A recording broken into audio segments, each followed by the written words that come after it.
Hey family, on November 20th through December 1st, 2022, we will have the all-inclusive Kenya trip.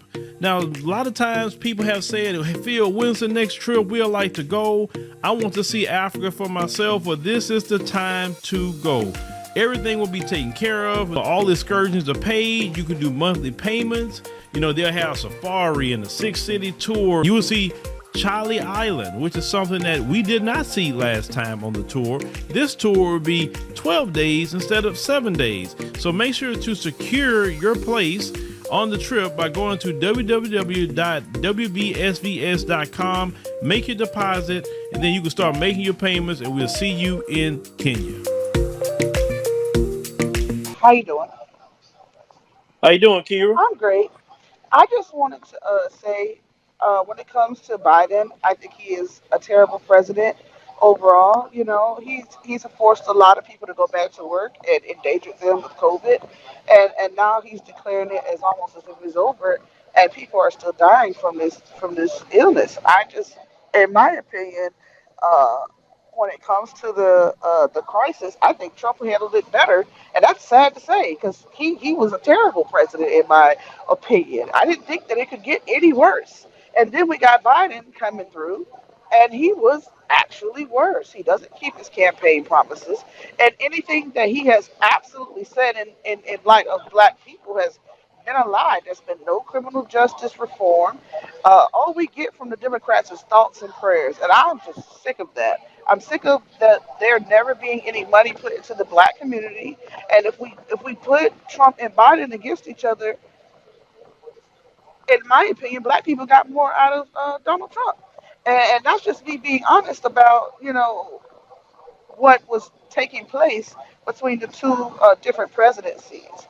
And I do want to have pushback when it comes to Joe Biden not being responsible for some of the things in the Clinton administration in particular, because he wrote these legislative bills that were to the detriment of black people. The 1994 crime bill was written by Joe Biden.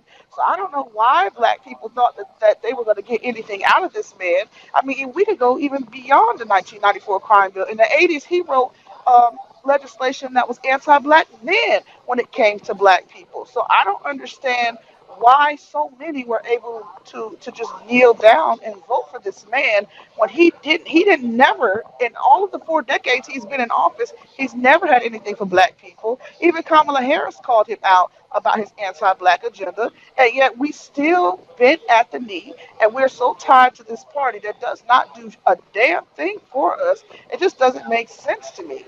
I am not someone that is going to vote for a racist, a rapist, none of that. So I chose not to vote. I left the top blank. And I do not regret my decision based on what the hell has been happening these last 2 years.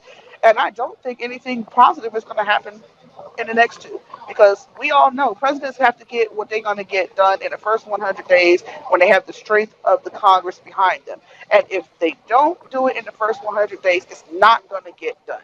So, in my opinion, this is a lost cause. We need to regroup. We need to organize around a candidate that's going to do something for us, as opposed to continuing to go down and make excuses for this man when he ain't got shit for us. I mean, even today he was talking about how he's not going to do anything when it comes to gun legislation. He's not going to do anything when it comes to student loans. I mean, I just don't see the point in wasting our time with this man anymore. We need to be organizing and trying to figure out what we're going to support beyond this, because this was a waste of our fucking time and energy. And I feel bad because I know a lot of black women like me were the ones that were supporting him. But we got to break the ties with this. I don't know what to call this relationship black people have with the Democrats at this point, because it's not a win-win situation. We're not getting anything from them at all. But thank you for letting me speak. Yeah, thank you, sister. Shoot, you said a mouthful. Appreciate you. Boy, Sister Kira, she brought the heat. That's why I couldn't say nothing. Well, black people are in what you would call like an abusive relationship with the Democrats, like a domestic abuse. Beating our behind and then bringing us flowers saying they sorry. You know what I'm saying? And that's just really what it is with the Democrats. They don't do nothing good for us. They abuse us. They verbally abuse us. They physically abuse us. And then we say we ready to leave. Here they come with flowers and some candy and some jewelry and like, I'm gonna do better. I'm gonna go to counseling. I'm gonna do this, and then they'll stop for a little bit, and then they're right back to kicking your butt again, right? Being abusive. So it's up to Black people to not allow ourselves to be treated that way. That's all. That's all.